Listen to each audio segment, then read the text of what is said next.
Seguimos con la historia de la República Aristocrática o República Oligárquica. Si es la primera vez que miras uno de estos videos, te recomiendo que veas toda la serie que te dejo abajo en la descripción. Nos quedamos en el ascenso a la presidencia de Augusto Bernardino Leguía y Salcedo, quien, como vimos anteriormente, tomó el mando de la República el 24 de septiembre de 1908. Según Basadre, esta transmisión de mando tuvo lugar en el Palacio Legislativo, que por entonces, según este autor, se encontraba en construcción. El nuevo presidente y su antecesor recorrieron a pie el trayecto entre la Plaza del Congreso y la Plaza de Armas entre vítores y flores. Una vez más, el pacto entre los civilistas y los constitucionales, es decir, entre el Partido Civil y el Partido Constitucional, había triunfado y había colocado a uno de sus adeptos en el poder. Según Pizzi Romero, su primer gobierno fue turbulento, aunque en gran parte continuó las políticas iniciadas por sus antecesores, e incluso logró establecer ciertas regulaciones laborales negadas por Pardo. Pero, consideran estos autores, una serie de revueltas sacaron a la luz el lado dictatorial de Leguía. El 29 de mayo de 1909, Leguía enfrentó una intentona golpista dirigida por Carlos de Piérola, hermano de Nicolás de Piérola, y los hijos de Piérola, Isaías y Amadeo de Piérola. Según Basadre, esta fue la sublevación más audaz que se registró en la historia del Perú desde el día en que los caballeros de la capa asesinaron a Francisco Pizarro. Los revolucionarios o sublevados sumaban unos 200, aunque el día fijado para la acción,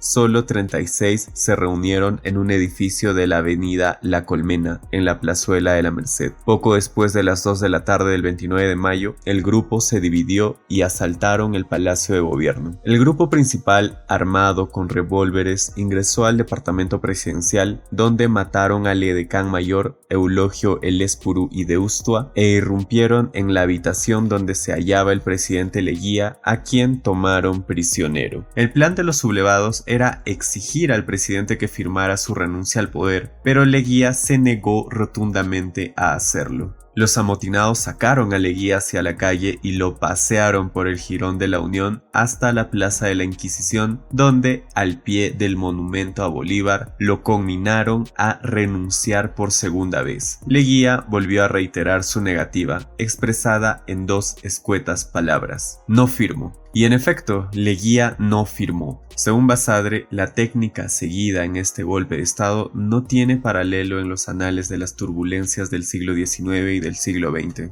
Basó su éxito inicial en una simplicidad: adueñarse de la persona del primer magistrado de la República y obligarlo a firmar su renuncia con una orden de transferencia en el mando del ejército. Basadre especula respecto a la tolerancia del jefe de Estado Mayor, que era el mismo oficial francés llegado al país durante la administración de Piérola. Es posible, dice Basadre, que hubiese habido algunas otras autoridades dispuestas a neutralizarse. Además, existían rumores de que Leguía sospechó más tarde de la lealtad de uno de sus ministros. No obstante, lo cierto es que esta intentona de arrebato del poder no dio frutos. Leguía no firmó. Los periódicos de época señalaron que la sublevación del 29 de mayo de 1909 fue un vejamen delictuoso e inmerecido contra un gobernante recién llegado a su función que había exhibido, con acierto o sin él, solo buena voluntad hacia sus opositores. Un atentado casi sacrílego, dice Basadre, contra quien, al fin y al cabo, tenía la más alta investidura que puede otorgarse en el Perú. No obstante, lo cierto es que Carlos, Isaías y Amadeo de Piérola y sus adeptos los pierolistas y demócratas se sublevaron no tanto contra un hombre, sino contra un sistema que había cerrado al Partido Demócrata a través de muchos años el paso al poder, y que lo hicieron no mediante la compra de voluntades ajenas u otros procedimientos mañosos, sino cara a cara al peligro en un despliegue de energía, audacia y valor. Empezó entonces una enconada represión.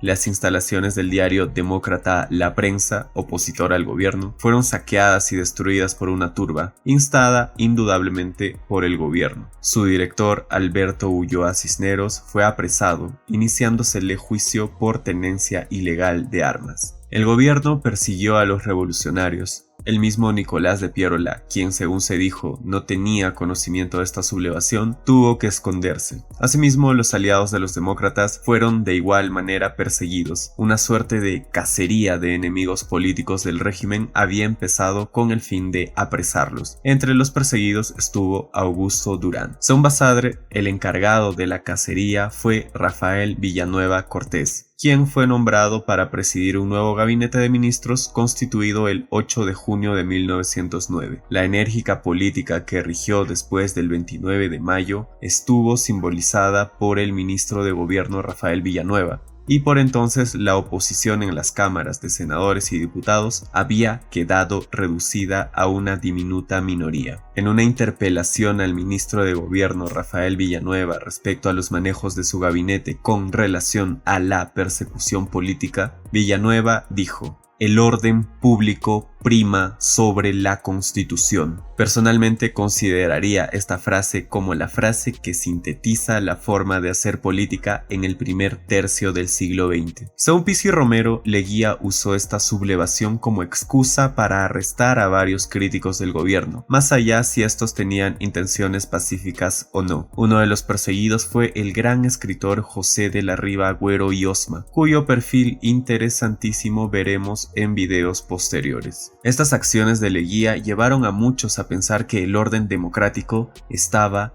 resquebrajándose. Las medidas tomadas por Leguía lograron dividir a un partido civil que por entonces se encontraba debilitado. De esta manera, algunos civilistas disidentes formaron alianzas con los demócratas y liberales y se opusieron abiertamente a Leguía, pero sin mayores resultados. La posibilidad de elecciones de 1912 parecía poco certera. Sin embargo, lo que realmente terminó por destruir a la era dorada del civilismo fue la nominación de un mal candidato en una elección en la cual el Partido Demócrata finalmente se presentaría: la reorganización del Partido Civil. El 12 de noviembre de 1911 se realizó una asamblea del Partido Civil en la que pudo ser constituida una nueva junta directiva en reemplazo de la anterior, cuya renuncia se produjo, según se dijo, antes de que sufriera desaire. Integraron esta nueva junta Antero Aspíllaga, Roberto Leguía, Javier Prado, Agustín Tobar, Eulogio Higueras, Pedro Beltrán, Lucas León, Manuel Marcos Salazar, Daniel I. Castillo, César del Río, Juan de Dios Salazar y Oyarzábal, Enrique Barrios, Miguel Echenique, Alejandro Aza, José Manuel García, Ismael de Idiáquez y Rafael Villanueva. Según Basadre, este evento fue una derrota del bloque. El bloque fue una facción del Partido Civil, que tocaremos en breve, y del pardismo, y una victoria de Aspíllaga, cuya candidatura presidencial ya se perfilaba, y sobre todo fue una derrota del presidente Leguía, quien para entonces, es decir, en 1911, ya se encontraba lejos del civilismo. El juicio de Basadre. Basadre tiene un juicio un poco duro del primer gobierno de Leguía. Según él, desde el punto de vista político, la administración iniciada en septiembre de 1908 había aparecido antes de iniciarse sencillamente como una continuación del apogeo civilista. Provinciano como Piérola y como Billinghurst, y al igual que ellos, ajeno a las grandes familias directoras de la vida nacional, Leguía se había impuesto en 1908 por su habilidad, su energía y su lealtad entre los presuntos candidatos oficiales. Podría haberse dicho que llegaba al mando supremo como un mayordomo capaz puede llegar a recibir de los verdaderos dueños la administración de una hacienda, pero en el fondo de su alma, Leguía se sentía quizás demasiado humillado por sus amigos y protectores y, desde el momento que empezó a gobernar, reveló independencia frente a ellos. La tentativa para dar cabida a los demócratas en las ubicaciones parlamentarias significó un gesto conciliador que hubiese podido tener vastas consecuencias como punto de partida para una vigorización del sistema de los partidos políticos en el Perú, pero la realidad demostró otra cosa. La puritana intransigencia de Piérola hizo fracasar a esta tentativa sin que se percibiera cuáles eran las medidas prácticas que el anciano caudillo había concebido para dar vigor y poder a su agrupación política. La aventura del 29 de mayo de 1909 gravitó sobre la vida peruana durante varios años. Leguía se embarcó de inmediato en una política entre dura y tinterillesca de represalias, Los demócratas, perseguidos, deshechos y carentes de grandes recursos económicos, apelaron a la acción subversiva a través de las anacrónicas montoneras, y así la oposición con el arma al brazo pudo ser vencida sin mayores apremios, pero surgió gradual y formidable en las cámaras con el arma de la palabra, la oposición del civilismo, es decir, del partido que lo había llevado al poder. Ante la fuerza parlamentaria mayoritaria de sus nuevos enemigos y ante el dominio que ellos ejercieron en la Junta Electoral Nacional, Leguía no optó por rendirse o por mutilar su propia autoridad. Apeló a medidas arbitrarias para deshacer al organismo que era el gran elector de la República y luego recurrió a la violencia para incorporar al Congreso un tercio de los representantes que le dio la mayoría necesaria para gobernar. Y así fueron ilegales o rudos estos procedimientos, él pudo replicar que tampoco había sido auténtico el sufragio anteriormente conocido en el país. Sin embargo, continuó altiva y brillante en 1911 y 1912 la oposición parlamentaria del grupo civilista que recibió el nombre de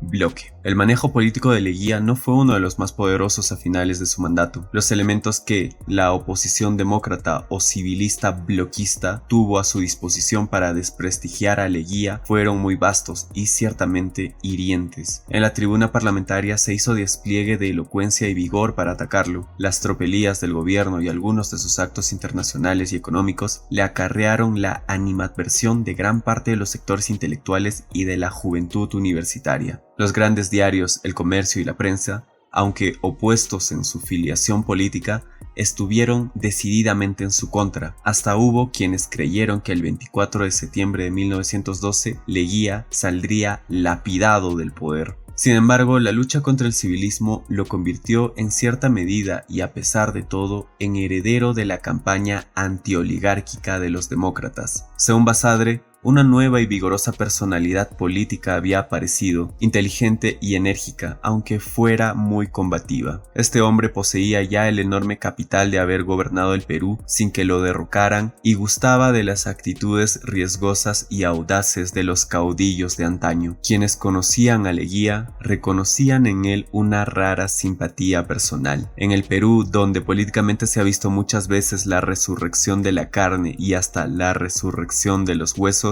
Augusto B. Leguía no había terminado, por cierto, su carrera política al dejar el poder, entre silbidos y denuestos, el 24 de septiembre de 1912. Quien reemplazó a Leguía en el sillón presidencial fue Guillermo Billinghurst, pero los pormenores de su gobierno y llegada al poder los veremos en el siguiente episodio.